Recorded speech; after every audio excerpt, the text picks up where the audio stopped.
Olá pessoal do nono ano, tudo bem com vocês? Bem-vindos ao segundo momento da aula de hoje e vamos iniciar a correção das atividades da página 7, 8 e 9. Lembrando que quem ainda não estiver com o livro, anota todas as informações no caderno, página do livro, número da questão e resposta, e aí quando pegar o livro é só fazer a atualização. Lembrando que é importante que todos mantenham o livro atualizado, porque ele será corrigido no final da unidade, e vai servir para compor a nota de vocês. Então, vamos aí à nossa primeira questão na página 7. Ela diz o seguinte: até a ocorrência da Revolução Russa, a paisagem predominante no Império Russo era agrária ou rural? Justifique a sua resposta. Então, de acordo com o que a gente viu no texto, presente no livro e na aula de hoje, a paisagem que predominava no Império Russo, antes da Revolução, era justamente a paisagem rural, porque mais de 80%, ou aproximadamente 80% da população, estava ligada a atividades no setor primário, tá? Então, essa mudança ela ocorreu aí posterior à Revolução Russa, como a gente tinha visto. Lembrando que um ponto importante aí nessa questão, ela trata ali o termo agrário e rural como se fossem coisas distintas. E até certo ponto é. Mas, de toda forma, nesse caso aí, considerem elas como sinônimos, tá?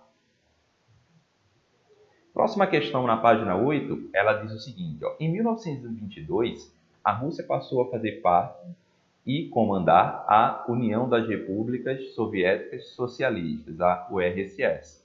Podemos afirmar que a transformação da Rússia em URSS constituiu somente a mudança no nome? Explique. Na verdade, não, né? Como a gente tinha visto na aula de hoje, além da mudança de nome, houve um aspecto geográfico bastante importante e significativo para esse período com essa revolução que ocorreu na Rússia. Por quê? O território do país ele foi ampliado e outros territórios passaram a ser subordinados ao governo russo, tá? Então, o país ele teve, além de uma mudança de nome, também houve um aumento em sua extensão territorial, como a gente tinha visto na aula de hoje, principalmente naqueles países que, antes da Revolução Russa, faziam ali a composição do que a gente conhece e vimos em aulas anteriores como leste europeu. Então, como resposta, vocês podem colocar essa que aparece aí na tela para vocês.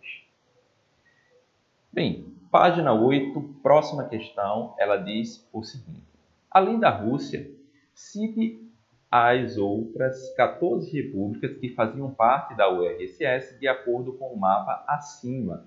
Então, aí no livro de vocês, apresenta um mapa para responder essa questão, mas como resposta vocês podem colocar esses países que aparecem aí na tela para vocês, como por exemplo Estônia, Letônia, Lituânia, Bielorrússia, Ucrânia, Moldávia, Geórgia, Armênia, Azerbaijão. No continente asiático, a gente teria aí Cazaquistão, Quirguistão, Uzbequistão, Tadjequistão e Turcomenistão. Tá? Então, esses países aí estavam aí compondo, faziam parte aí da antiga URSS.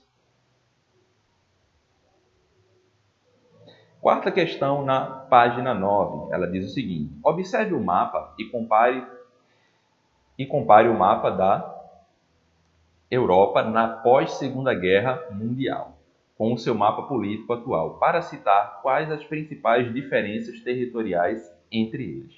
Então, essa questão ela é bastante interessante porque a gente consegue ter uma ideia aí do que ocorreu com aquele território que compõe o leste europeu ao longo de alguns anos, principalmente ali no pós-Segunda Guerra, no pós-Primeira Guerra Mundial, na verdade, e depois desse processo, durante a Segunda Guerra Mundial e durante o período da Guerra Fria e posterior à Guerra Fria. Por quê? Desde o início da Primeira Guerra Mundial, a gente percebe que todo aquele território ali da parte leste da Europa, ele foi fragmentado diversas vezes. E isso, consequentemente, deu origem, ao surgimento de diferentes países, mas também alguns conflitos internos por conta de a perda de território e a perda de poder por parte de alguns países. Tá? Então, de modo geral, como vocês observam aí, atualmente não existe mais países como Tchecoslováquia e Iugoslávia. E a Alemanha não está mais dividida em duas, né? Como ali no período da Guerra Fria, onde a gente tinha a Alemanha Oriental e a Alemanha Ocidental. Tá? E em 1991, como a gente sabe, passam a compor a atual Europa, né? Porque aí a gente tem a desintegração do bloco de países socialista e mais uma vez aí, após o período da Guerra Fria, aquele território que compõe o leste europeu, ele se fragmenta novamente, dando origem aí a outros países, como a gente conhece na atualidade, como por exemplo Estônia, Letônia e Lituânia. Tá? Bem, pessoal, essas foram as correções das atividades de hoje. Um vídeo bastante curto, mas que serve, na verdade, de complemento às informações da aula que a gente viu hoje, tá? Lembrando que qualquer dúvida sobre esse ou assuntos anteriores, vocês podem falar comigo lá no Instagram, ok? Então, tchau para vocês e até a próxima.